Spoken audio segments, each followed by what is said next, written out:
Geneva আলোচনা ভেস্তে গেলে ইরানের সরকার পতন ঘটাতে পারে মার্কিন প্রশাসন। আর যদি সরকার টিকেও যায় তবে ভেনেজুয়েলার মতো তেহরানের নীতিতে আনতে হতে পারে পরিবর্তন। ইরানে মার্কিন হামলার পর এমন নানা সম্ভাব্যতা নিয়ে প্রতিবেদন প্রকাশ করেছে বিবিসি, যেখানে উঠে এসেছে মধ্যপ্রাচ্যে গৃহযুদ্ধ ও অস্থিরতা তৈরির ঝুঁকির বিষয়টিও। কয়েক সপ্তাহ ধরে মধ্যপ্রাচ্যে নজিরবিহীন সামরিক শক্তি জড়ো করছে ওয়াশিংটন। যে কোনো সময় ইরানের সীমিত ও বড় ধরনের যুদ্ধের হুমকি ধমকিও আসছে মার্কিন প্রেসিডেন্টের কাছ থেকে। এই পরিস্থিতিকে ২০০৩ সালের ইরাক যুদ্ধ কিংবা ১৯৯০ সালের উপসাগরীয় যুদ্ধের সমান বা তার চাইতে বেশি ধ্বংসাত্মক হতে পারে বলে সতর্ক বার্তা দিয়েছেন ন্যাটোর সাবেক কমান্ডার জেমস জি স্টাভরিডিস। দেশ দুটির মধ্যে আসন্ন জেনেভা আলোচনা যদি ভেস্তে যায় এবং ট্রাম্প যদি ইরানে হামলার নির্দেশ দেন, তাহলে কি কি হতে পারে তা নিয়ে প্রতিবেদন প্রকাশ করেছে ব্রিটিশ সংবাদ মাধ্যম বিবিসি। প্রথম সম্ভাবনা হিসেবে প্রতিবেদনে বলা হয়, ইরানের ইসলামিক রেভলিউশনারি গার্ড কর্পস ও তাদের অধীনস্থ আধাসামরিক বাহিনীর ঘাঁটি ও পারমাণবিক কর্মসূচিকে লক্ষ্য করে সীমিত হামলা চালাতে পারে মার্কিন বাহিনী। হামলার পর হতে পারে সরকার পতন।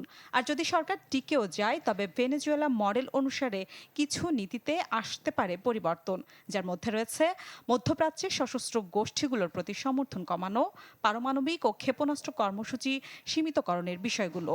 দেশটিতে সামরিক শাসন প্রতিষ্ঠা হওয়ার সম্ভাবনাও প্রবল বলে মনে করা হচ্ছে।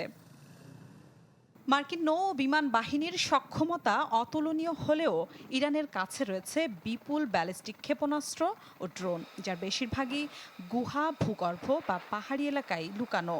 তাছাড়া আরব উপকূলে, বিশেষ করে বাহরাইন ও কাতারে থাকা মার্কিন ঘাঁটিগুলো ইরানের ট্রাম্প কার্ড হতে পারে।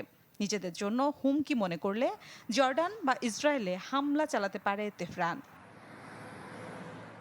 যুদ্ধের সময় ইরান সাধারণত বিপুল সংখ্যক বিস্ফোরক ড্রোন ও টর্পেডো লক্ষ্যবস্তুতে ছুড়ে দেয়।